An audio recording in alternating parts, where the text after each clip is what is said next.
3 серебряные и 2 бронзовые медали завоевали алматинские школьники из Назарбаев интеллектуальной школы на 61-й международной математической олимпиаде.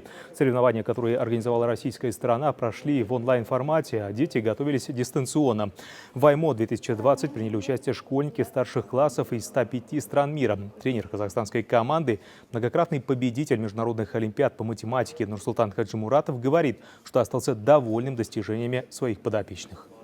Мы не первый год этим занимаемся.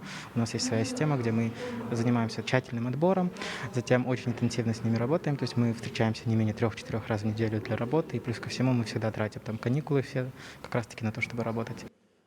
Вместе с тем были подведены итоги другой олимпиады Туймаада. Это одно из престижных состязаний по математике в Якутии. В нем победу одержал ученик 12 класса НИШ Асылбек Улджабаев. Такого результата не было за всю историю Назарбаев интеллектуальной школы, отметили в администрации учебного заведения.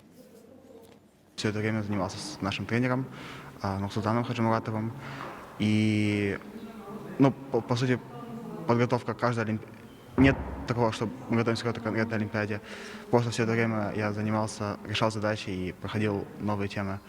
И вот поэтому это совокупность всего вот этого труда.